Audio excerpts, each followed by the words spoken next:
There's no feeling more intense than starting over.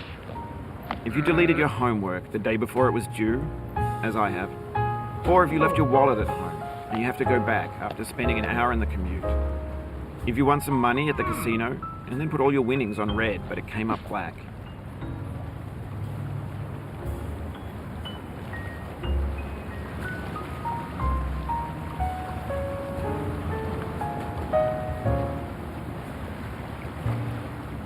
If you got your best shirt dry cleaned before a wedding and then immediately dropped food on it. If you won an argument with a friend and then later discovered that they just returned to their original view. Starting over is harder than starting up. If you're not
There's no feeling more intense than starting over. If you deleted your homework the day before it was due, as I have, or if you left your wallet at home and you have to go back after spending an hour in the commute. If you won some money at the casino and then put all your winnings on red but it came up black. If you got your best shirt dry cleaned before a wedding and then immediately dropped food on it. If you won an argument with a friend and then later discovered that they just returned to their original view. Starting over is harder than starting up. If you're not ready for that, like if you've already had a bad day, then what you're about to go through might be too much. Feel free to go away and come back. I'll be here.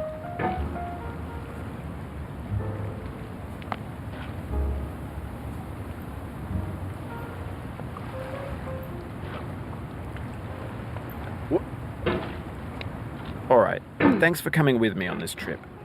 I'll understand if you have to take a break at any point. Just find a safe place to stop and quit the game. Don't worry, I'll save your progress, always, even your mistakes. Ah.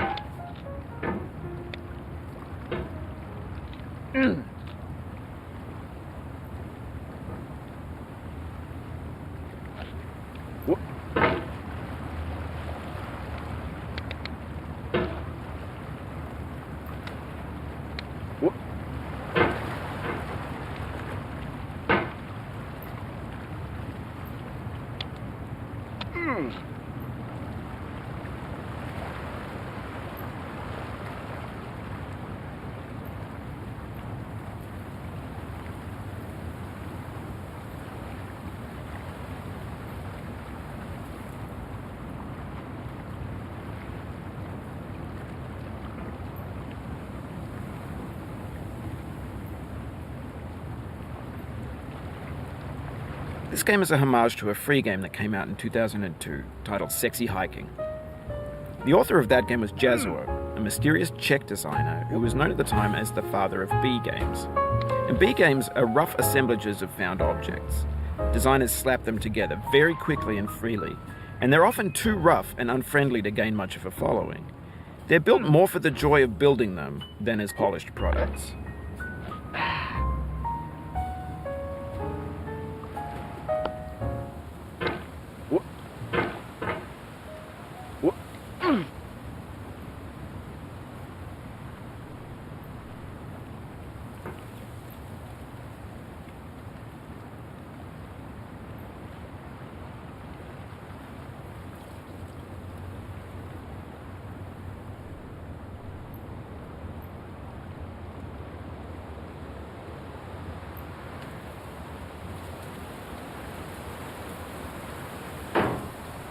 In a certain way, Sexy Hiking is the perfect embodiment of a B game. It's built almost entirely out of found and recycled parts, and it's one of the most unusual and unfriendly games of its time. In it, your task is simply to drag yourself up a mountain with a hammer.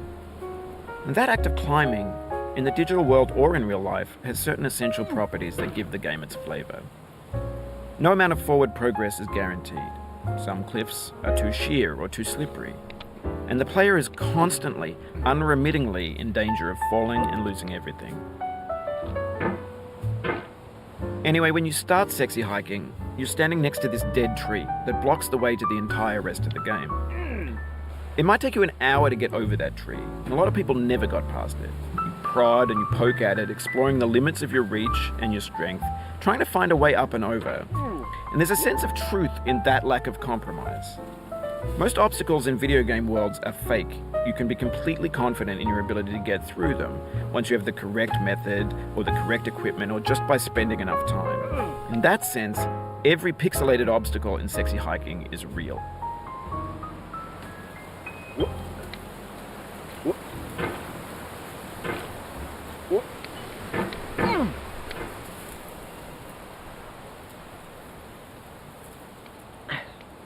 The obstacles in Sexy Hiking are unyielding, and that makes the game uniquely frustrating. But I'm not sure Jazzuo intended to make a frustrating game. The frustration is just essential to the act of climbing, and it's authentic to the process of building a game about climbing. A funny thing happened to me as I was building this mountain. I'd have an idea for a new obstacle, and I'd build it, test it, and it would usually turn out to be unreasonably hard. But I couldn't bring myself to make it easier. It already felt like my inability to get past the new obstacle was my fault as a player rather than as a builder. Imaginary mountains build themselves from our efforts to climb them, and it's our repeated attempts to reach the summit that turns those mountains into something real. When you're building a video game world, you're building with ideas, and that can be like working with quickset cement. You mold your ideas into a certain shape that can be played with, and in the process of playing with them, they begin to harden and set until they're immutable, like rock. And at that point, you can't change the world, not without breaking it into pieces and starting fresh with new ideas.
For years now, people have been predicting that games would soon be made out of prefabricated objects, bought in a store and assembled into a world. And for the most part, that hasn't happened, because the objects in the stores are trash. I don't mean they look bad or that they're badly made, although a lot of them are. I mean they're trash in the way that food becomes trash as soon as you put it in the sink. Things are made to be consumed and used in a certain context, and once the moment is gone, they transform into garbage. In the context of technology, those moments pass by in seconds. Over time, we've poured more and more refuse into this vast digital landfill that we call the internet. It now vastly outnumbers and outweighs the things that are fresh and untainted and unused. When everything around us is cultural trash, trash becomes the new medium, the lingua franca of the digital age. And you can build culture out of trash. But only trash culture. B games, B movies, B music, B philosophy.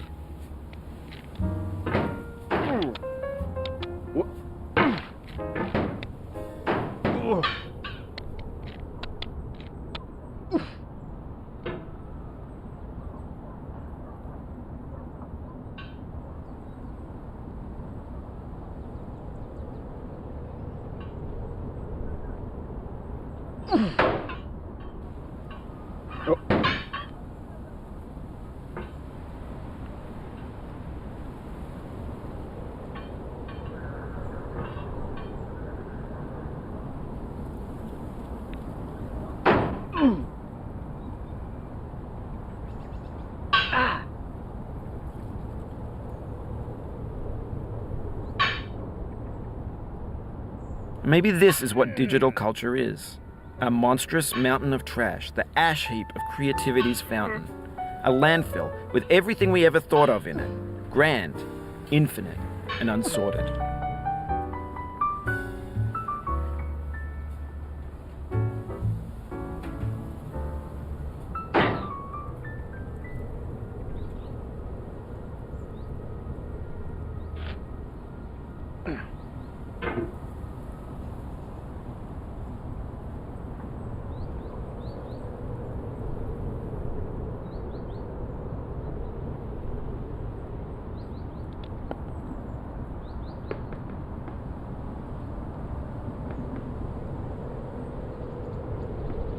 There's 3D models of breakfast, Gen X's fanfic novels, scan magazines, green screen Shia LaBeouf, banned snuff scenes on LiveLeak.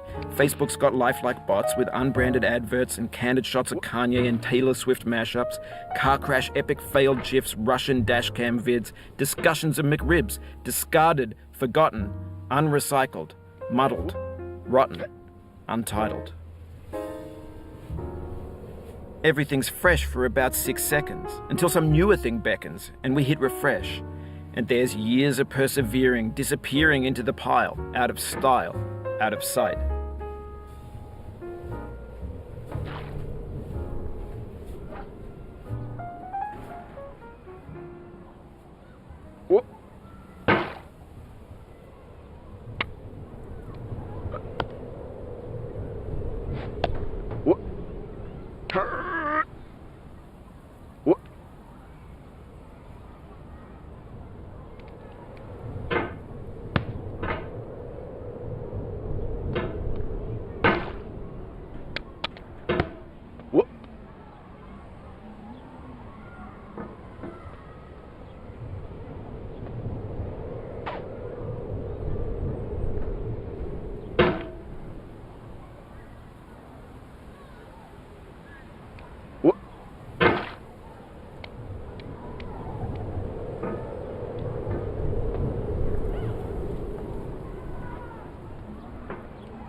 Oh, you just lost a lot of progress. That's a deep frustration, a real punch in the gut.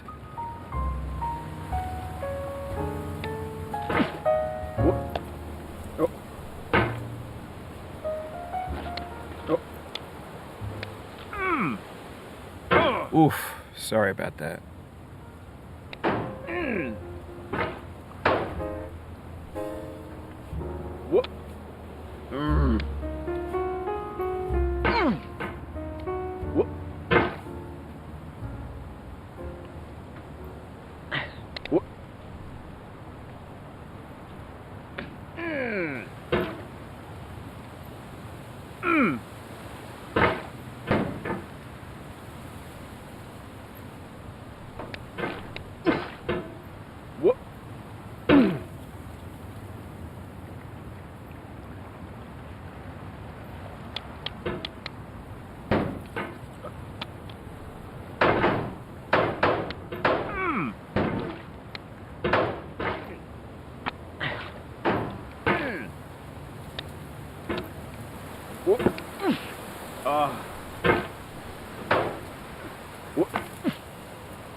Oh. Oh no.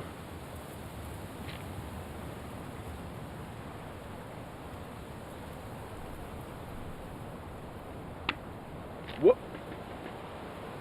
What? Oh, it happened again. Keep on trying. Don't let it get to you. Oh. Oh. This thing that we call failure is not the falling down.